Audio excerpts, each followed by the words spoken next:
6 common mistakes homeschoolers make that may be sabotaging your child's academic progress.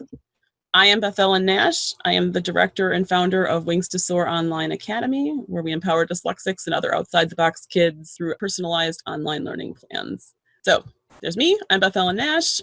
As I said, I am the founder of Wings to Soar Online Academy. We create custom learning plans for outside-the-box learners, kindergarten to 12th grade, hybrid online homeschool option, partnering with parents.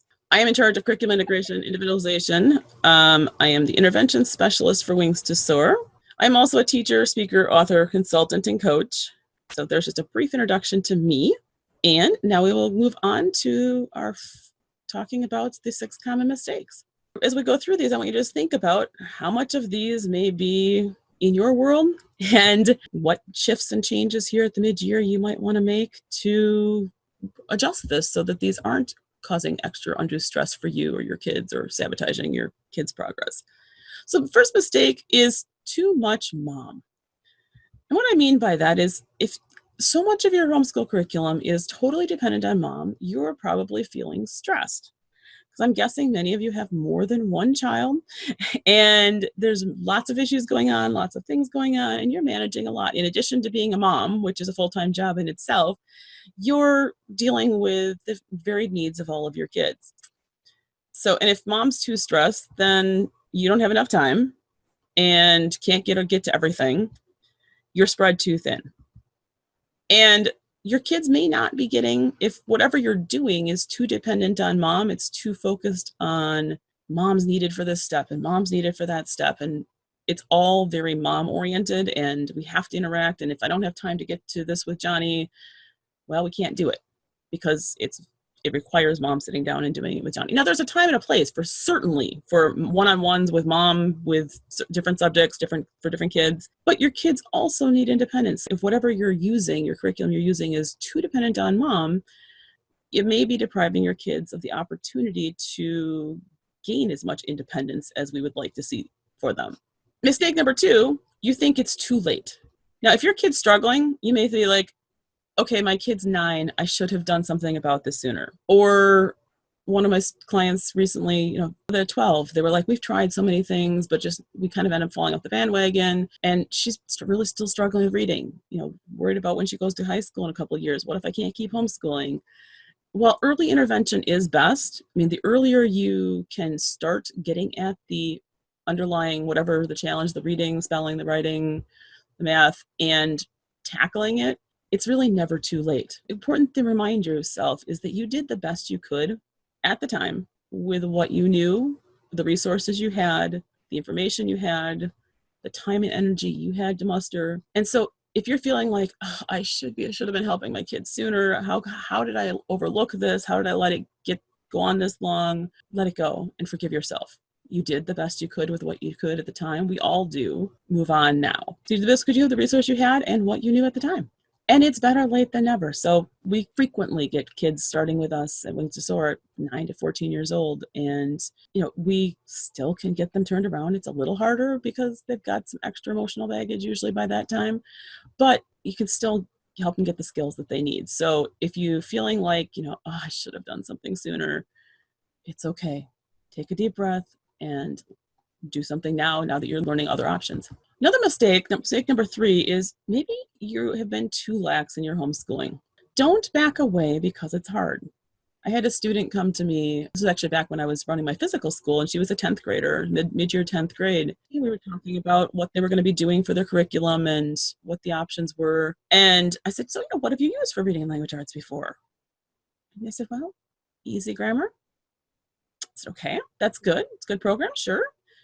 What else? Well, we really haven't done much because it's just too hard for her. So mom just kind of reads everything out loud.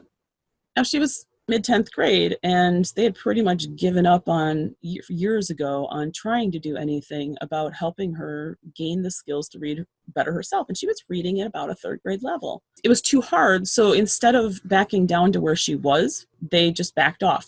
And do back down. We did need to go back down. We went back down to where she was at 3rd grade level. I only got to have her for a semester before they ended up moving away due to her dad's job. But do back down as far as your kid needs to go. And I said, and that is important. If they're Often I get moms who are telling me, oh yeah, I know my kid's behind, so we're going to go back, not use grade level curriculum. Maybe they're sixth grader. So we're going to do some fourth grade level materials because it's just, I know sixth grade material is too hard. But if you actually don't go down to as far, fourth grade's fine if that's where they are, but if they're really working in second grade in spelling, or maybe, they're working at third, maybe fourth grade level in writing, but really some third grade level skills would be stronger. But they're really actually, even though they're behind in other things, their vocabulary is actually maybe a year advanced. They're actually more like a seventh grader in vocabulary. If we just back down to fourth grade level material because I know sixth grade's too hard, we still aren't hitting them where they are. We need to go down to where they are in each skill strand so that we can start them from where they are and they can experience confidence and an independent success there. So when we back down, we also need to bump up the time and intensity at that just right level, at the level that's the right level for them where they are right now. If we just still keep avoiding it and backing it off because it's hard, we're not going to help them make the gains. A lot of times people say, well, I can't go back all the way down to second grade. They're a sixth grade. How are we ever going to get caught up? The way we do things at Wings to Soar, we actually frequently see 1.5 to 3 years gains, and sometimes even more during a single school year, often a year or two even in the first semester, because we back down where they are and they can quickly move through filling in those early gaps because we're bumping up the time and intensity at that just right level, but they can handle it because they are successful. I'm not saying sit and do, no, we often do recommend around an hour a day in the reading and language arts, but we're not just saying sit and here, use this program for an hour. We're doing it, and I recommend that you do too, whether it's with us or whatever our approach, maybe 10 or 15 minute chunks of different pieces. So 10 minutes on vocabulary, 10 minutes on spelling, 15 minutes working on the phonics pieces, or whatever. I'm not saying those are hard and fast rules by any means.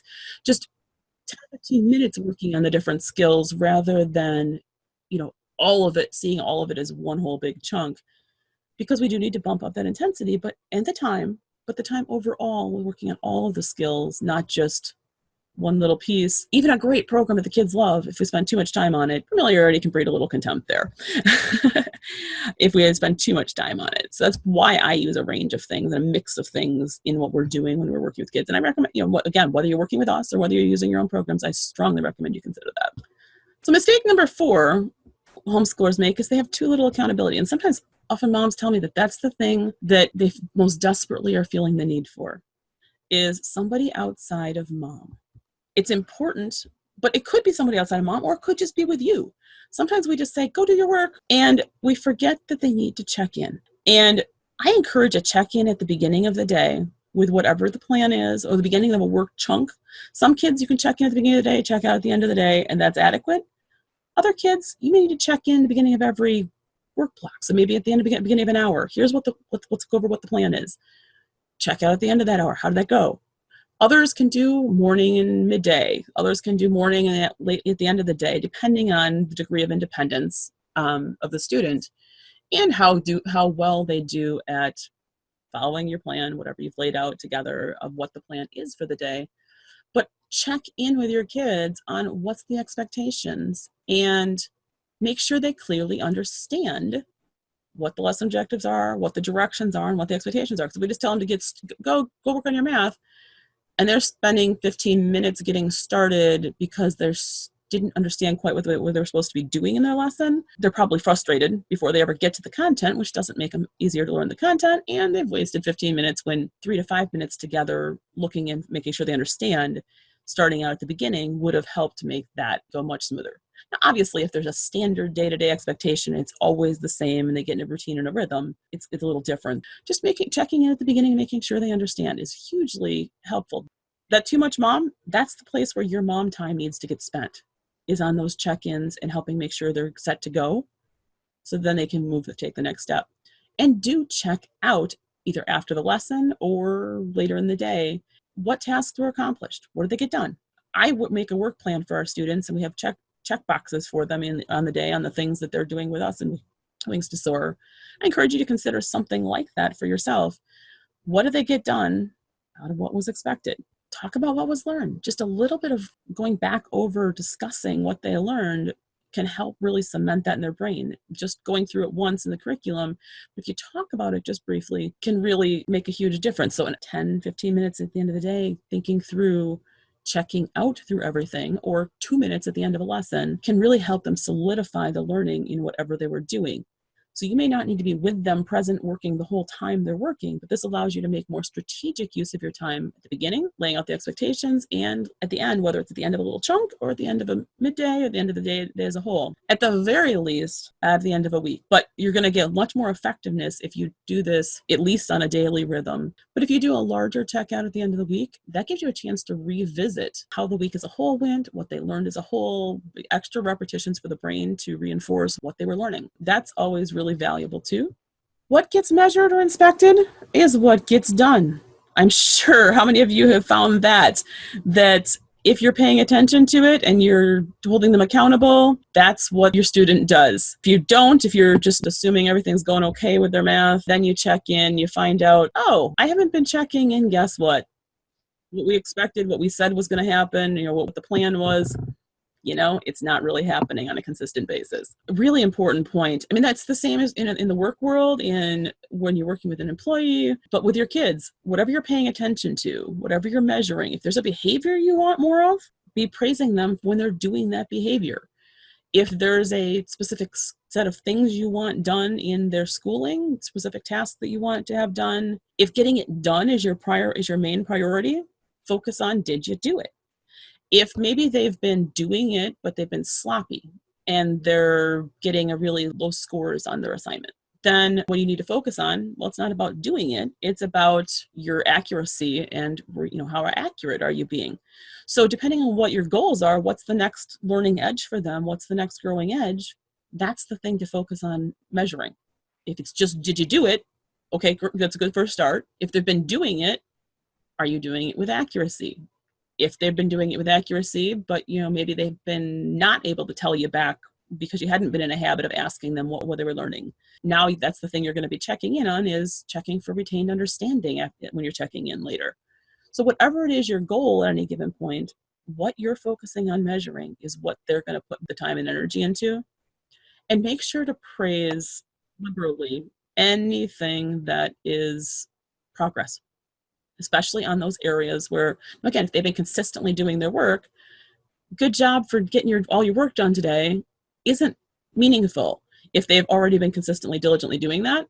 But if they've been struggling with that, and I am so proud of you that all 5 days this week, 3 out of your 5 subjects, you got everything I asked you to do done. Way to go. Next week, let's work on getting those other 2 subjects in there.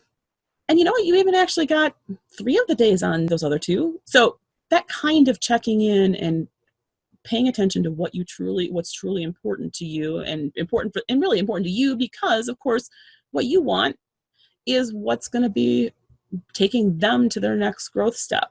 And that's part of how you can help them with that, is strategically thinking about either together or you as the adult thinking through, what is that next growing edge that we want to be holding accountable for to help them keep growing. So continuing on that too little accountability theme, that reflection that I was talking about, the thinking back and maybe checking in with you, it helps solidify the learning. You might choose to have them help be accountable by just partially jotting down what time they started, what time they stopped, whatever the activity is. I mean, obviously, if that's not a relevant thing because they've been consistently doing it and that's not important. But if maybe they're having trouble pacing themselves in their school day, and they're spending way too long lingering in something, and just will help them to see where to, and you and they to see what's the pattern, what actually is happening if they're jotting down when they start and stop. Now, again, if that's not an issue, if that's not relevant, then that's not something to be tracking. These are just ideas for you. Possibly resources used. Like, let's say that they're a middle school, high school student and they're doing a little bit of independent research. What sources did you use to help you with solving maybe that history assignment that you were asked to do? What did you use? Did you just use the provided text, or did you end up going and looking anywhere else? Again, these are just things, and these are things they could be jotting down themselves, or you could be talking through as far as what do they find most interesting or useful? Again, they could be just logging this. I use Google spreadsheets for just about everything. I put a column and, hey, when do you start? When do you stop? What resource did you use? What did you find most interesting?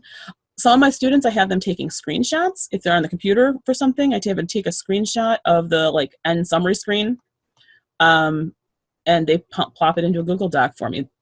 The newest one is always at the top with the today's date, and that's a way to help them, hold them accountable.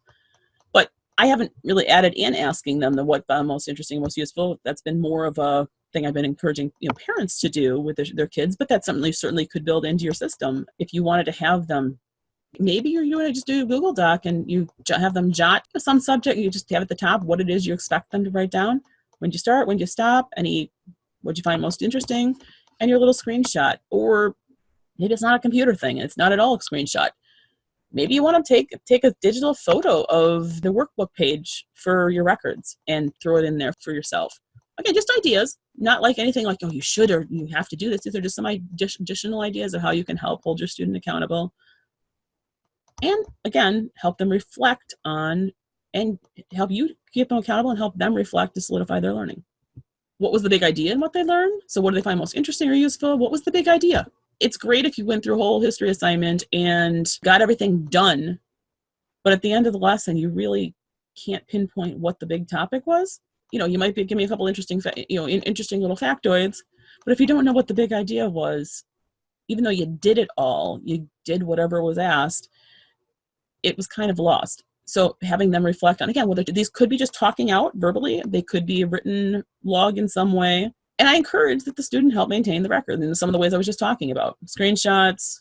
If writing is hard for them or if typing is hard for them, use voice typing. Google Docs has it in their tools. You go down in tools in Google Docs, they have voice typing as a free tool. Useful tool if you know about anyhow, whether or not you're using it for this purpose. It's a speech-to-text option. You may also find other speech-to-text apps you like better. But to help them capture these things, if writing out the reflection here would be super painful, but quickly voice typing, capturing it would be quick and easy, use a tool like that. Now, instant feedback is best for the brain. So that's one of the benefits of using computer programs, is that the computer programs, at least the ones I've chosen, give immediate feedback to the kids. So they're getting instant feedback, right or wrong. They know whether or not it was right. And so their brain, if it was wrong, their brain can just let that go. Oh, no, not that. Don't reinforce that idea. If it was right, their brain can reinforce, yep, solidify that. That's something we want to save. If you're doing a workbook, I know for me, when I was working with kids in person, it was so easy sometimes to let the correcting of their workbook pages get behind. The sooner you can, the better, especially if you're working on let's say a new math concept. I would encourage you to have them bring you their math book after 3 questions.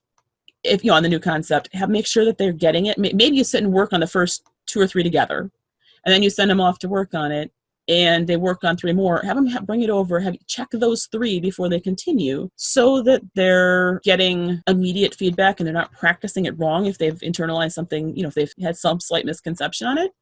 Then maybe there's 10 questions still. You did 2 of them together to start, you send them off to do 3. Maybe then they go through the other 5. If what they just did in between was looking pretty good, then ideally check that right then, rather than, tonight after the kids go to bed, I'll check it.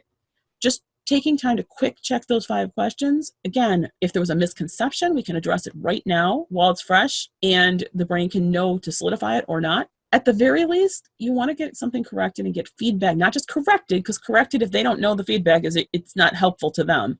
Feedback to them on whether it was right or wrong before they've slept on it, because our brain solidifies our new learnings from the day during our sleep. And so if you have given a chance to get their brain the feedback, which is why, like I said, we use a lot of online curriculum, partially because we're an online school, but that's one of the reasons why I chose to do the things we're doing, is because I've chosen things that give them immediate feedback. But not saying everything should be online. I don't even encourage for most kids that everything should be online. Some kids it works well, especially older students, but a few things, particularly the skill-based subjects, reading, language, arts skills, perhaps math, to get that right away feedback. And the computer can help you do that more efficiently if mom's stretched too thin. But that's just an encouragement to you, just because of what we know about the brain and how it solidifies learning. So again, mistake number 4 is too little accountability. Some students really, they're getting to be their teen years, and what they desperately need is some independence, but they desperately still need accountability. And some families choose to work with us for some subjects because they want that outside accountability. They want to be able to They want to know that on Sunday, we're going to get a weekly progress update to know what their weekly usage was. And you can say, Mrs. Nash's report shows here that this wasn't happening. What's going on with that? And so if Mrs. Nash's report is saying that, rather than mom just saying, hey, I don't see you working in it, it can hold some more weight for some kids. Sometimes I have families say, how did you get my kid to do that? And honestly, much of the time, the answer is, I'm not mom. There's things that for an outsider, sometimes they will do that they won't do for mom. That's also another possibility, is to work with us, partner up, team up with another homeschooler. But sometimes it's another homeschooler might feel artificial. That's why sometimes families use like a co-op class to have that outside accountability. Our online classes, some of that can help serve that role too. Again, just various options. Another mistake, too much the same. Don't try to recreate school at home. One of the mistakes is trying to recreate traditional school at home. We think that this is because this is what we did in school, that this is how school ought to happen. The problem is, much of how school is designed that way because the classroom teacher has 25 to 30 kids they have to get through, a predefined set of curriculum with somebody else's outside expectations on where they have to be at what pace and what timing, not because that's actually the most effective way to educate a kid. And so sometimes when we try to recreate a classroom too closely, we try to recreate that school experience too closely, we're actually unnecessarily recreating structures.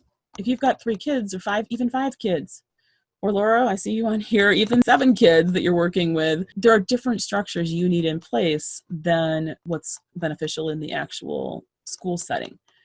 And if it wasn't working in the school, because many times people are pulling kids home to homeschool because they've tried working in the school and it wasn't a good fit. So if it wasn't working in the school, do we really want to recreate it at home? That's one of the questions I always ask, is what about it wasn't working? What things do work for your child? There are certainly elements, maybe they do need certain structure of the day, the certain times during the day that they're doing things. Maybe that's one of the elements of school that really is really beneficial to them. But whatever the structure is, if your kid learns better laying on the floor, let them lay on the floor. I mean, if their body posture of sitting in a chair, sitting at a desk is just hard for their little body, maybe they need to be on a little exercise ball, bouncing their little bottom around. I had one boy, he's about 12, 13 years old, and he did best when he would be draped over 2 office chairs. So his front of his body be on one chair, his workbook would be on the floor underneath him, and his little bottom would be wiggling on the other one. That's what worked for him.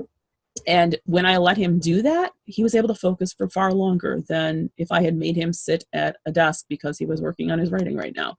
That being said, do make sure as you're creating your environment that computer screens, whenever you're using computers, our programs or anybody else's, that they are in your view, that you can easily see them. You glance and you can see what's on their screen. That provides an important accountability to your child. I mean, for some, prevent them from going places they shouldn't be going just to get them in danger, but also just keep them on task, keep them accountable. Not just that they're logged into whatever the program they're supposed to be on, or they're looking at yep, I've got the page up you asked me to, but they're actually, working. If you can see, maybe you're in the kitchen doing dishes still, but you can glance over and see that they've been on that same page now for 5 minutes. And this is something that should have taken a minute. But if they know that and the screen's in view, that will help keep them moving forward, especially if you actually do look periodically and, hey, I see you're still on that same question. You having trouble?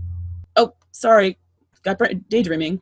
So just as you are creating your environment at home, something important to keep in mind, because if they have the computer or the screen in their own view only, there is an app called freedom.to that lets you block websites that you can only have certain sites available to them during certain windows of time. So freedom.to is a tool to help them stay focused on what you want them to be focusing on. And it can actually work across devices, so iPads, your phone, computer, so you can limit what things that they're able to access. So as you're creating whatever environment you are creating, some things to think about. We tend to try to recreate things the way we were taught because it's comfortable, it's familiar, it's what we know. But so much of what we do in traditional school is drill and kill. It's workbooks for the sake of keeping kids busy. Now, if there's 20 math questions, if your kid's getting this particular concept super quickly, maybe doing every other question, because often the questions get harder as you go along. Maybe doing every other question and only going back and doing the other ones if they've missed a question to reinforce. Like, okay, if you missed one, we correct that one and we go do one more other one to reinforce how to do it correctly or something like that. You don't have to do every problem on every page. Those problems if you're using, like, say, a math workbook, are designed to provide as much practice as would be needed for a typical kid. Now, maybe let's just say your kid, instead of they're catching on that particular concept quickly, they're really struggling with this one. Just because your curriculum says to move on to the next lesson, if they really don't get it, find other resources and stay and linger there. Don't move on just because your textbook said it's time for the next lesson if they don't get it either. So there's that balancing, but you can do those kind of things that if you're not trying to just recreate school at home. A workbook can be a tool for you. I always say your curriculum should be your servant and your guide, not your taskmaster. So if every other question is going to better serve your child, do it. Don't just do the worksheet for the sake of drilling it and keeping the kids busy. And everybody has to do the same questions because this is what's required in the class. So that style can be too boring. Workbook, flashcards, tests. Now, again, there's time and a place for that. But if you can make it more engaging, if you can make it more targeted, again, one of the benefits of doing some of the adaptive online programs is they're adjusting so that if the kid's quickly getting a concept, they're moving them on. If they're needing more reteaching, they're building that right in with what they're doing. And so they are getting the repetition and practice they need, but they're only getting it on the skills they truly need it, and they're moving them quickly past the things that they've gotten right away. And that's a benefit of, powerful computer or artificial intelligence is huge to be able to get to those things in a way that it'd be hard for a human just to figure out, did they get that yet or not? If you're able to sit with them every moment, maybe you do know that. But if you're like most moms, you've got a lot of other things going on and you can't do that. And so just here, go to the workbook page is easier, but it may or may not be as effective. So the more with the too much the same. If the child can't learn the way we teach, we need to teach the way they learn. So if your kid isn't getting it with whatever the way the material is being presented, the curriculum you're using, if that's not working, whatever it is, we need to not just continue on doing it because this is what's in front of us.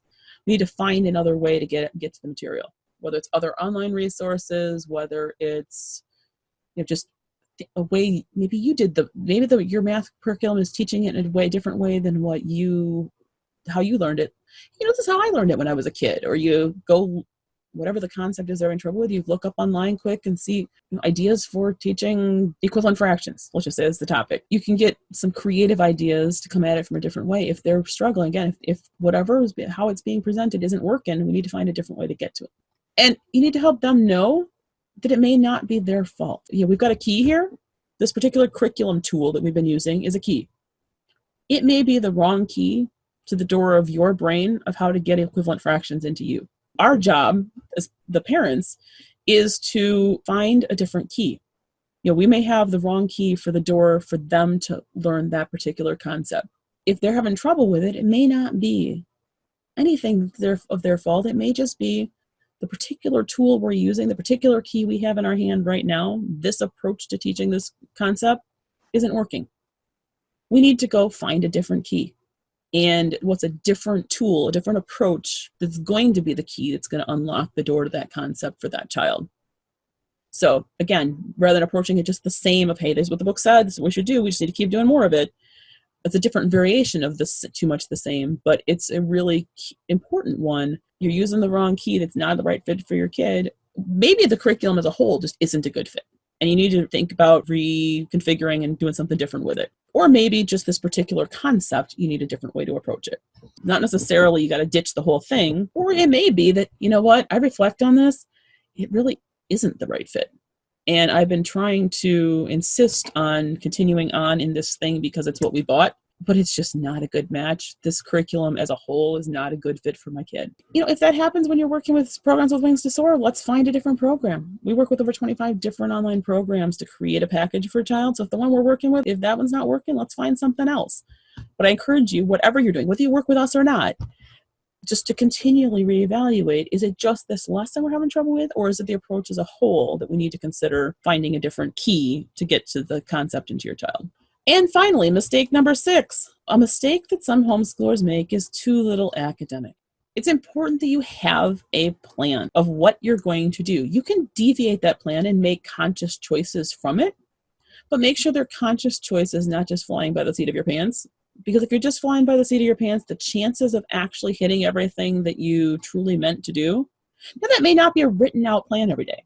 It might be, because that might support your child, but it may be work boxes. Here's the 6 things we're doing, and top box, here's first, here's second, here's third, here's fourth. That's one strategy. You just put the materials in. You do have a written out plan. It may be a generic plan.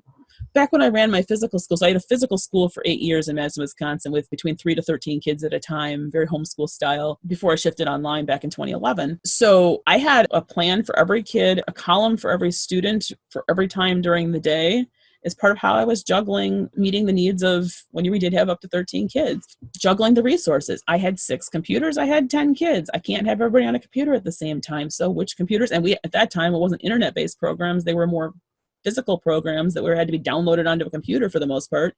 So this computer has this particular program that these 5 kids out of those 10 kids need.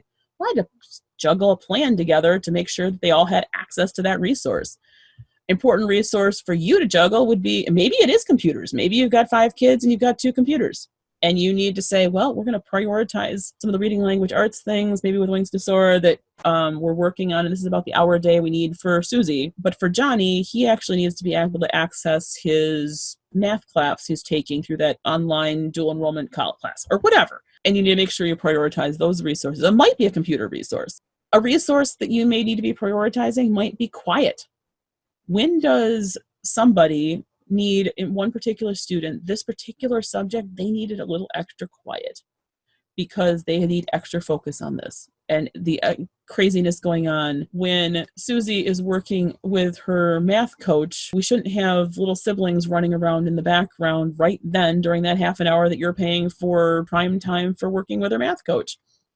They need to be doing something else that's not right there, distracting, so that you're not wasting that resource that you've prioritized using. Mom, of course, is a prime resource. There's just so much of you to go around. So if you know that Ashley needs extra help with her reading, and during that half an hour she's working on that, she's mostly going to need you. And you know that Tommy is actually pretty independent with his math, and only very rarely needs you, or can just quickly, quick check on something. Maybe put Tommy's math opposite Ashley's reading, so that you're able to give the time and attention when each of the kids are needing it. If you just decide, we're all doing math right now because we're all doing math, that may not actually be the best use of mom in spreading out your time and attention. Like I said, I had a column I use a spreadsheet and I filled in the cells with different colors. If it was a math, it was this color, so I could quickly glance and see that Ashley's supposed to be on reading and Tommy is supposed to be on math right now.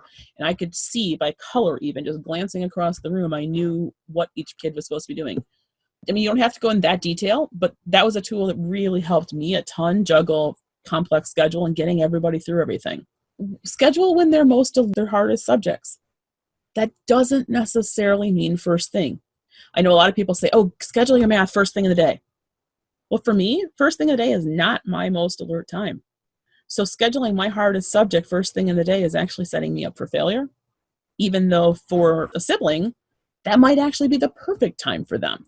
So make sure to think about, when you're creating your schedules, what is actually good times for each of your different kids to focus. And you might be able to play that to your advantage. If one of your kids really is an early morning riser and really alert first thing, they might have 2 hours out of the way before the other one even gets up. Where it might be nice to start everything together, it might actually be strategic for you, if you've got 2 kids with very different wirings, to not plan that we're starting everything together. Let's say Susie again. Susie is early morning bird and she's got 2 hours worth of her work done before then we're going to have breakfast and devotions. Now, Johnny, who's a little bit later riser, he's actually that breakfast and devotion is the first thing he did in the day, and now he's starting in with his academics.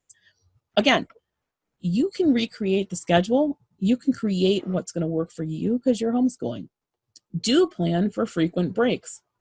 Whereas they may need to be working 4 to 6 hours a day working on their schoolwork, it may still take them 6 or 8 hours to get through it if you give them the breaks that their brains actually would benefit from. If my kids are working on 10, 15 minutes of different reading language arts skills, it may be that they need to work in one skill for 10, 15 minutes and take a 5-minute break.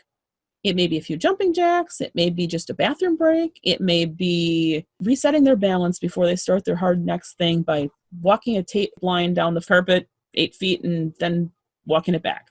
It may be a quick bike ride, quick go right around the block quickly. Not on a day like today where we've got a blizzard, but planning for breaks. And think about what kind of length break your kids are likely to need at different points in their day, depending on what they've already been doing. Maybe you have, after every 10, 15-minute chunk, you've got a little, quick 2-minute break. And then once an hour, you've got a 5 or 10-minute break. And then every couple hours, definitely make sure to take a longer break. Sometimes when I'm working with a student, as you're working along, you can see they need a break. A really important thing, stop before they hit the wall. Our tendency is to want to keep going to get one more good minute. And I don't know about you, but frequently that one more good minute, because we've wanted to get that one more good minute, because we know maybe the inevitable tears, the inevitable shutdown comes. Well, we're reinforcing the pattern of that being inevitable because we keep pushing when they really needed us to stop.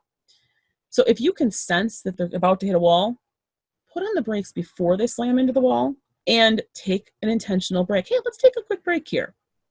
Maybe you're coming back to the same thing. Maybe you're going to resume the math again in 10 minutes. I don't know about you, but once they get to meltdown stage, that 10 minutes that I was trying to avoid having to take as a break, well, we've just spent 10 minutes in tears. Then we need to spend another 10 minutes regrouping. Then we think about maybe we can get back to it. By then our head hurts, their head hurts. We've got icky feelings about it, and we may not even get back to it as it was. We would have been better off taking the 5 or 10-minute intentional break sooner, and we might be able to resume and finish those last 5 or 10 minutes we were hoping after we took an intentional break. So just plan for frequent breaks. When I ran the physical school at Hope Academy, we had 25-minute work blocks, and there was a transition. Sometimes they would continue for 2 blocks in a subject, and then we would have a 10-minute break scheduled every 2 blocks. It goes along with the Pomodoro technique. Do 25 minutes of focus, and then take a quick break, 25 minutes of focus, take a quick break. And some of the kids, that 25-minute block truly was more like a 20-minute work block, and then they need a 5-minute break in between. Some of the kids were actually working during that full 25 minutes. It was just a brief transition. But again, that was how I structured our day to work through to make sure to provide the breaks. But again, I was realistically managing a number of kids. I couldn't just do everything at exactly when it felt like it should change. And you know what? Sometimes it was a gorgeous spring day. I would say, you know what? We're going to just skip these 2 blocks today, and we're going down to the park because today we just need to get to the park. Now, I would make sure that if we did that again, maybe we had 2 gorgeous days that week, and we just had to grab it because it's been a nasty winter. Well, you know what? I'm going to make sure to skip a different set of blocks on that next day, so I'm not skipping the same thing. So when you have a plan, you can adjust from it if you are intentional about your adjustments. Oh, I already talked about the stop before you hit the wall. Also, it's important, don't let overscheduling keep you from working your plan. Sometimes we plan so many things. There's so many good intentions. I ought to do this. I want them to do this. We want to learn the states and capitals and the presidents. That's on top of our history. We're doing too many things planned. There's good things, but none of them ever happen because you've overscheduled it. If you have a tendency that way, you might want to go ahead and say, these are the things that are musts. And then here's another maybe cluster of topics, activities that if we get to them, we're going to pick from this pool during that time. So here are the things that have to happen. These are the must core. And that definitely should be your reading, your language arts, your math, your core skill subjects.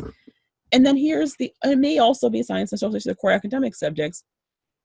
But these other things that are the nice to do's, it may be that those are things that need to be in a pool that, hey, this other block of time, mom's going to choose from those, or maybe the kids and mom are going to choose from those, which of those other nice to have that we're going to put in today. And we're not going to get to all of them. We don't even plan that we're getting to all of those nice to haves every day.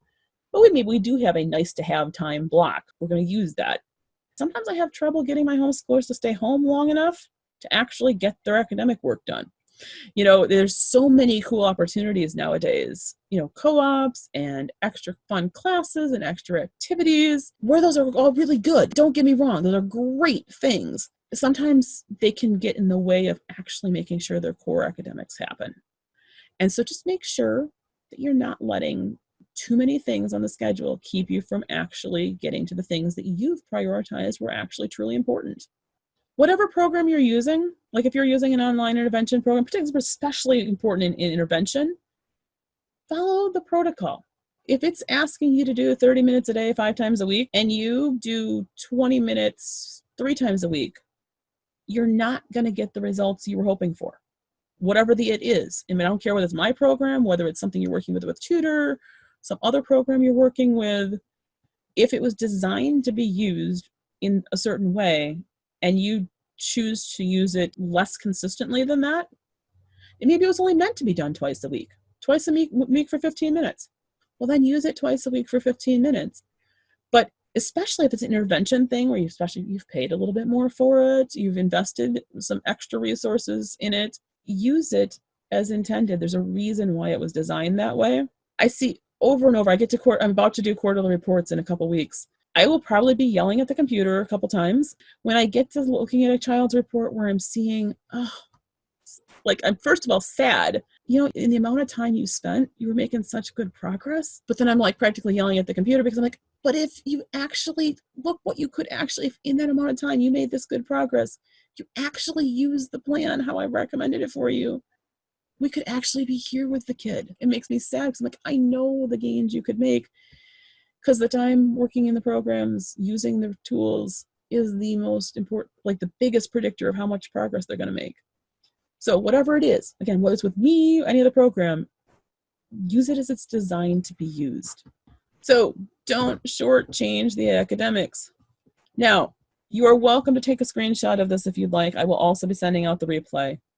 This is not hard, fast. This is just, if you're working with us, I'm going to help create specific pieces in your schedule of, hey, this is how much time in this program, in this piece. But here's some suggested recommendations. And yes, this is just English language arts time that you might be spending 1.5 hours to 2 hours. If you're older, maybe even 1.5 hours to 2.5 hours, because English language arts is not just one subject. We tend to say, oh, well, I should be able to get that done in 1 hour like everything else. Not reality. You need some instructional time for reading, or if they're older, maybe on literature skills, things like that. You may be doing, how to read instruction, or you might be doing instruction about, literary elements, things like that. They may need some reading guided practice time. Again, these may be built into programs you're using. Some independent reading time. Sometimes when we're working with more intervention, more of this is built into some of the programs we're doing rather than separate. But really, if you're not really working on intensive intervention, they need to be reading independently, something ideally of their choice. Often we use a program, we use Kids A to Z, Res Plus, that it's audio supported text. So even our kids who are strugglers can read along with the text and be developing their independent reading skills. But they need to practice their reading skills. Vocabulary work, 10, maybe 15, maybe 20 minutes at the older level, depending on what you're using, something intentional to continue moving forward the vocabulary development. Some kids just pick up a great vocabulary, but to really help them understand the nuances and meanings, it usually is good to do something that's targeted work.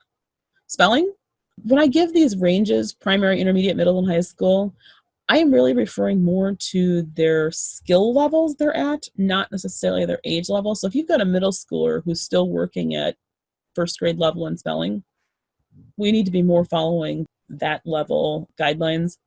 So they may not, by middle school, high school, if they're not needing remedial spelling, that they're pretty, they're okay, then you might not be targeting that. That may not be a part of their plan. But if they are needing remedial, at least targeting the top 1,000 most common words. When I do the spelling tips and multisensory strategies talk, that one talks about a resource we use, so a spelling tutor that works on the top 1,000 most common words, make up 90% of written English. That should be the focus if they're older and struggling. Writing at primary level, that may be just you taking dictation while they tell you a little story. Maybe 10 little minutes. It may not be structured formal curriculum.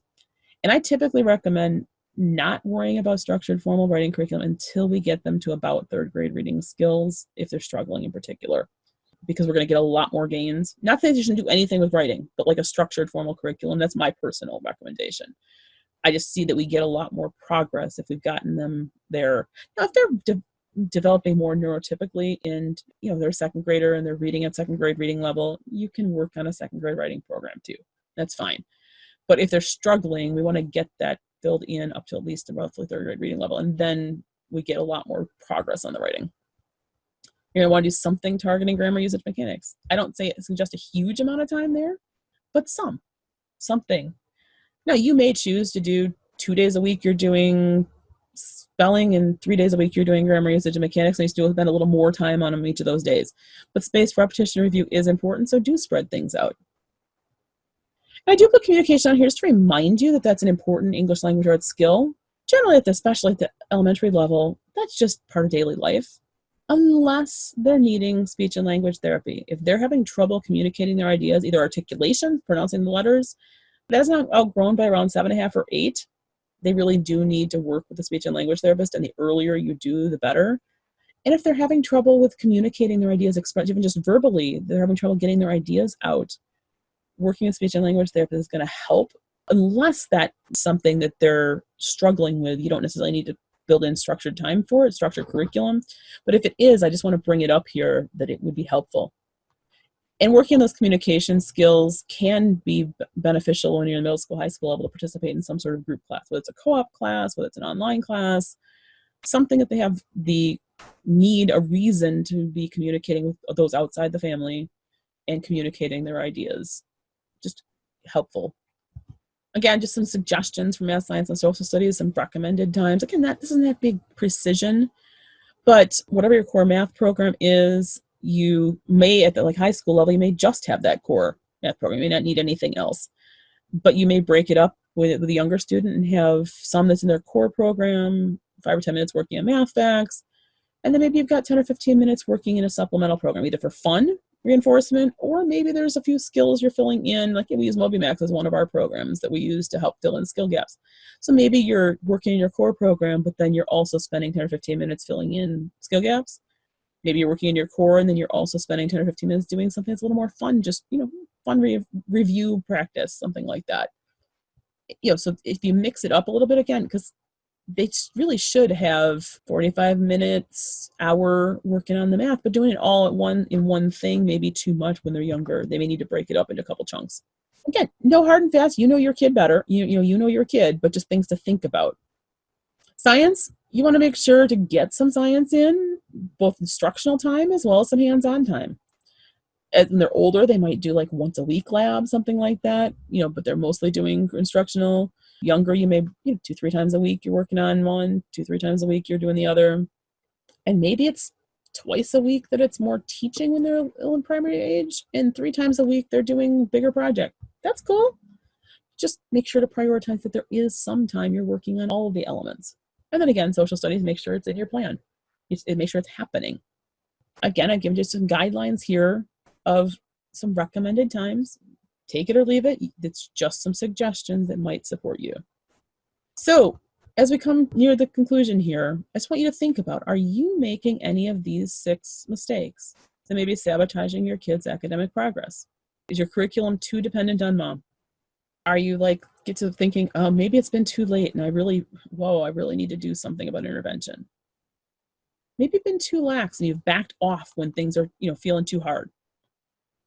And instead of backing down to their level and bumping up the time and intensity at that just right level, maybe you've been provided too little accountability to your student and they're not consistently doing what they need to do and making the progress they need to make because you haven't provided systems and structures of support for that. Again, remember, what you measure and inspect is what's going to get done. Maybe it's been too much the same. Maybe it's just all of your curriculum is just more of the same. It's the same style. It's old, we're tired with it.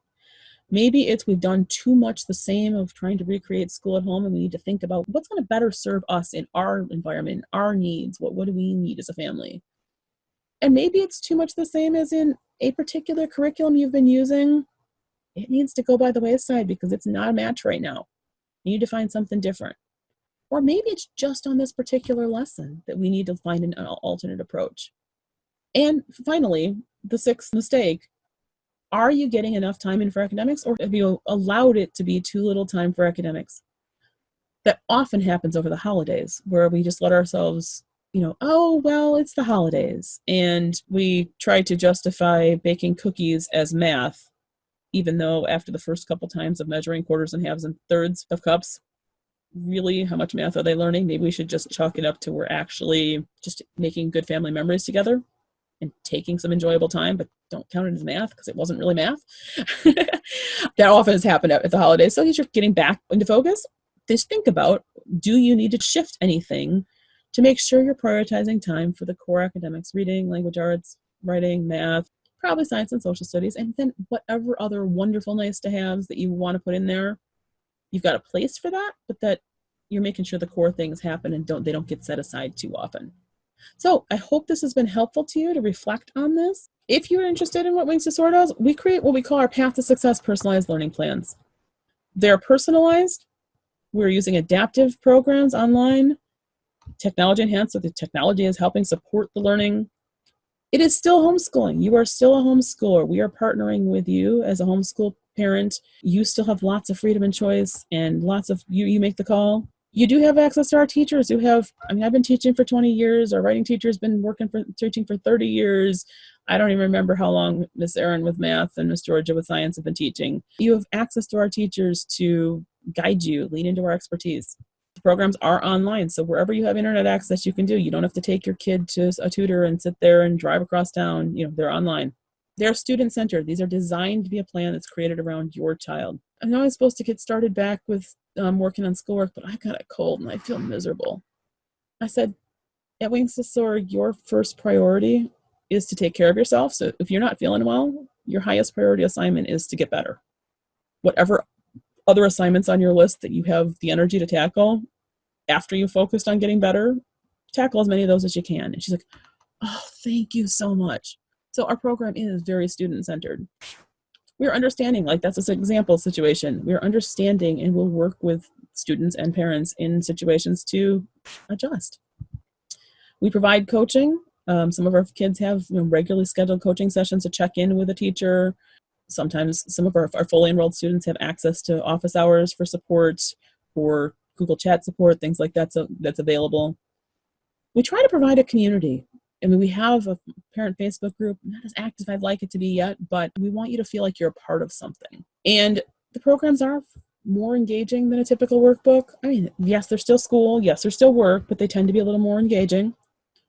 Our biggest goal is we want to see your child have success so that they are getting wings to soar.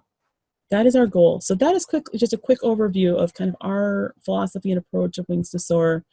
If that interests you, if you haven't requested the free assessments or it's been a long time ago and we need to restart that, please do request the free assessments. If you go to wingstosooronline.com, the website address at the bottom of the screen, you can request the free assessments there. So it's been a while, restart. We'll get started in that process.